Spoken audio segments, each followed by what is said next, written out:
Did you see either Barbie or Oppenheimer this weekend? Now, you know good and well I didn't. I didn't either.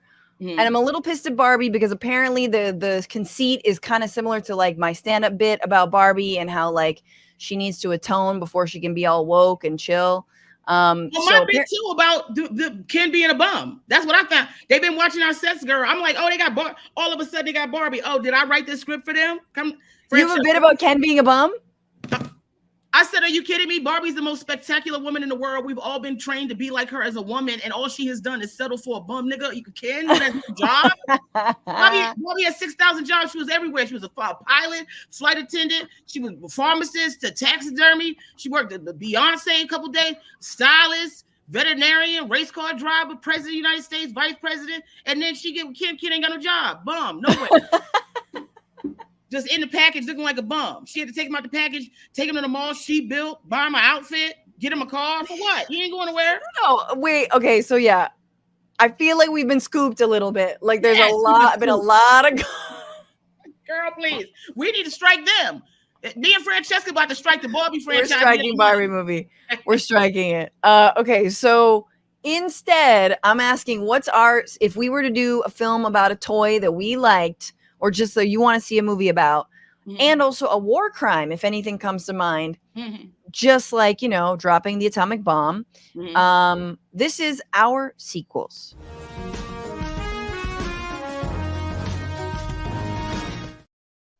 Okay, I will go first on the toy. Okay. Because obviously a cartoon version of the Garbage Pail Kids would be Girl, are we hilarious. The same age? How you know about the Garbage Pail Kids? Yeah, I'm like almost 40. Girl. I was 12. I know, right? I wish. I can't do TikTok. I'm old. No, Garbage Pail Kids. There was some really gross ones. Like there was one where a dude had like a ski. I think he was on something where an entire post was in his mouth and like went through him. Oh, it was disgusting. Yes, they were gross. They were In fact, there is a guy named Atom Bomb who's like 80 AM and his head is an atom bomb. There's a guy named Russ Puss. He's just squeezing a pimple into a bowl. Yeah. That'd be disgusting. Let's see.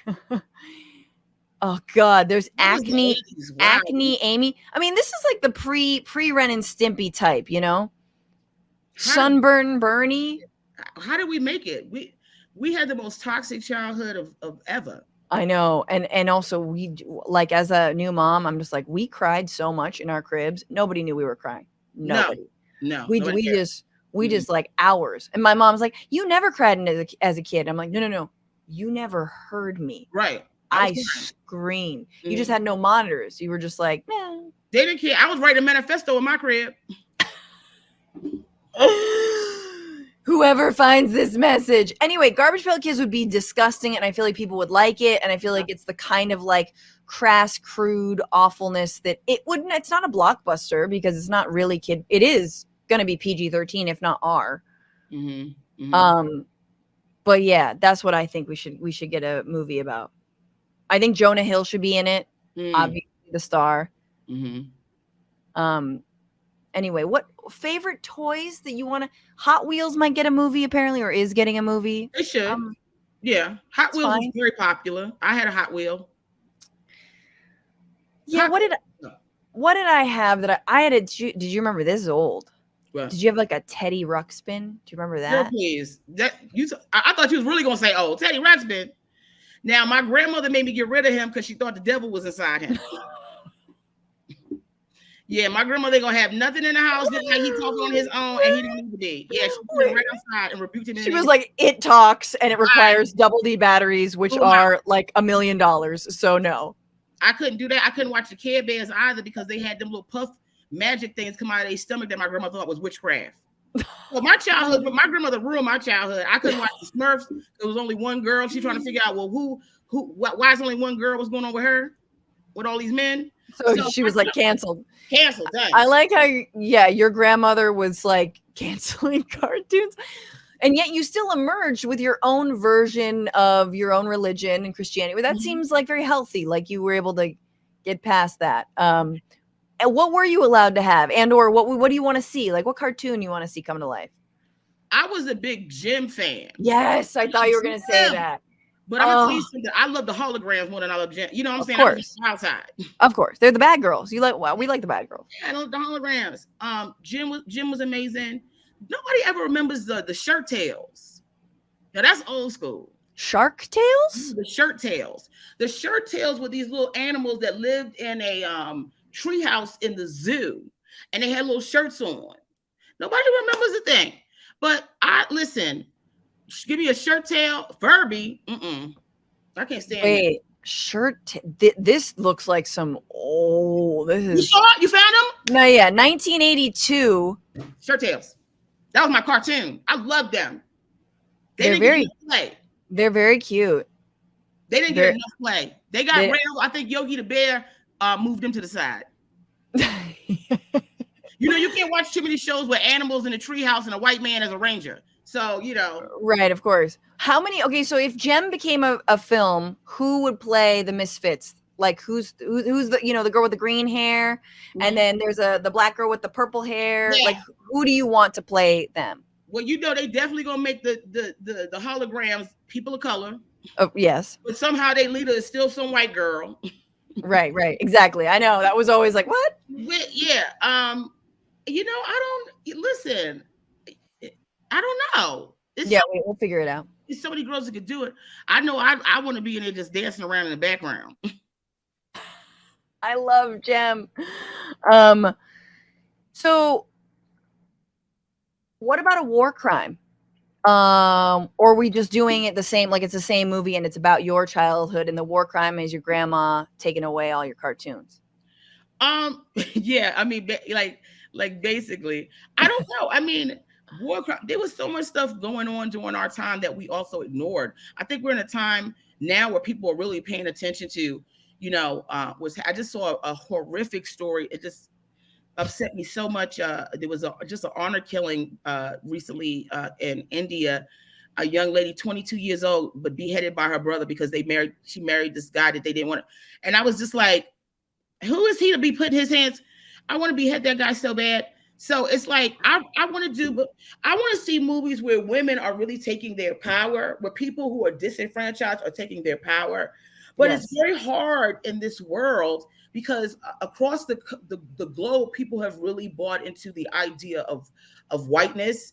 So many movies have been whitewashed, El Postino, Water for Chocolate, and you go watch the original version, you're like, well, this was way better than what we restructured. So it's hard to say when we can I mean, really I tell think, stories that are equal, then yeah. we can have a better time with this. Yeah, I mean, I think what's interesting about, stories about evil people. I mean, Oppenheimer's not necessarily evil. I think that's the crux of this movie is about all of his moral misgivings about the thing that he invented and created and Mhm. yeah, was used to kill millions of people. Um and I think that's what's so fascinating about this, but I do feel like, I did see Vice for the first time, the Adam McKay film about Dick Cheney, and I really resisted because what I hate about when like horrible people are portrayed is there's still the protagonist. There's a little bit of like fascination and again, protagonist energy. We like this person. We have empathy for this person. Like there have been a couple of, what's that Bush one where it's just like Mhm. he's just sort of like a lovable idiot and it all serves to humanize, I think, monsters. So I think that's a really, I will just say not a war crime, but for sure Daniel Ellsberg, who just passed away, who released the Pentagon Papers. We need to see that, um, dramatized in a way that maybe I haven't seen. Maybe it exists, and you're like, Francesca, you haven't seen Bickety, and like, I don't know. Mhm. I know that. I think. Oh God, who's the West Wing guy? I'm blanking on his name, but there was like a trial of the Chicago trial or whatever. And that movie came out. I don't know. I'm doing a terrible job. I'm No, you're terrible. fantastic. I'm having so much funny. Francesca, you're one of my favorite people now. You were so like First incredible. of Like, all, you know, meanwhile, I was feeling well. I didn't want to come and have zero energy. I've been in between iron. You just lift my spirit. You're so great. thank I you so really, much. no, I really do, and I like how informative you are. It just people are foolish if this show doesn't blow up, and your audience needs to be blowing you up. And Yes, they are. yeah, I mean, the audience that is there is absolutely blowing me up, and I appreciate y'all, and especially Coffee Cup with a Nervous, who says Aaron Sorkin. Yeah, it was an Aaron Sorkin yeah, film, and it was okay, but I definitely want like something about Daniel Ellsberg. I do like without humanizing him. I think a mhm. movie about how like Bashar al-Assad and the Syrian civil war would be fascinating. Um, and I don't want to make this any darker, but like it would be, yeah, that's a massive war crime right there, the Syrian civil war. But I want to see a full blown Mighty Python version of January 6th with the Benny Hill. That got to be the opening credit because my God in heaven, what is happening? I want a director. I want to be a part of it. Like it's. do you think, but like it's so funny because Trump always talks about like, oh, that person from Central Casting. But Mm. has there ever been a person who was more surrounded by the most bizarre seeming extra ass weirdo Central Casting fools than Donald Trump and They the can't people who deliver. stormed the Capitol? Yeah, no, they You can't. can't make that up. What you know what's so funny is if we across the board, white, black, everything in between, if we really took this on what we get divided because of race and racism, and there being a hierarchy there, but it really becomes about class. It becomes about the power elite and money, Yes. because all of these low rent, low brow hillbillies who ain't making it, that support Donald Trump, who is a man that if he was in their presence, he wouldn't even let them walk into his house. I think that they are aligning themselves with him because he represents a white person like them that speaks his mind, and they want to go back to that, but they will never have that level of access because on top of racism, there is a hierarchy in class, and social standing financially that these people are fighting for that they're never going to have access to. Yeah. It's the dumb man racism is the dumb man socialism. I mean, it basically is it's offering, yeah, I don't think they're all working class. Like I've talked about that a lot, that like a lot of the people who stormed the Capitol were middle class. They had businesses. They shuttered them in the middle of the week to go to on a trip to DC. They had the money to fly into DC. But let's put that aside and just say the last gasp of racism and white people holding on to it is because that's how they feel in control when they have been so disempowered by corporations, by whatever deindustrialization, by their politicians, by these idiots, that they're like, well, at least if I'm better than Oh this yeah, person, these this person, people, and yeah. this person, And I then don't I'm even okay. think they flew in, to be honest with you, because I do material about that. January 6th. Everybody acting like they don't know what's happening. Anytime white people doing stuff, everybody like, what happened? Where'd they come from? They was all caravanning down I-95 and damn Ford truck stopping at Wawa every 45 minutes to get gas and beef jerky. Their grandmother was tied to the hood of their car in a wicker chair. She was smoking a pipe. They knew where these people were coming from. They saw them. They didn't Yes. disappear.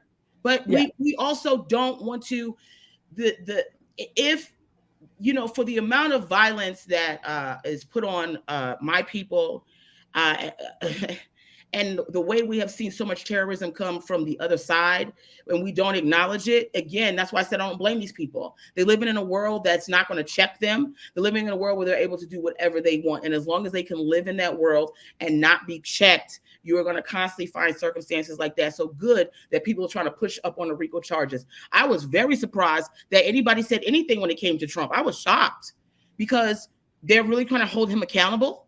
Yeah. And poor George Bush Jr., he was a fool. He was a dummy that could barely read. You understand? And he got into a position because he was a puppet. Yeah, there is some humanity in him. He is a fool that is being played.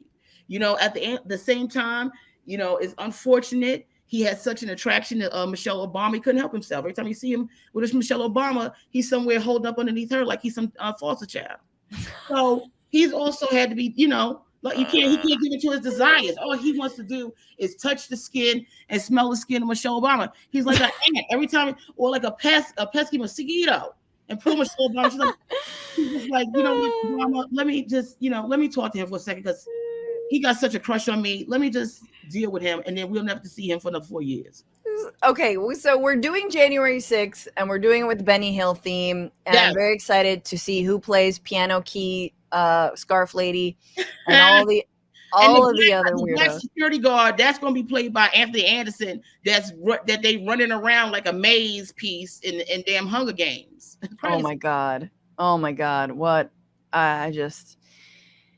Anyway, I'm very excited for the Hollywood rendition when the strike is over and the AMPTP come to their goddamn senses. Or we're going to have to make them. So everybody join a picket line. Everybody, put on a hat and some sunscreen and get your asses out there.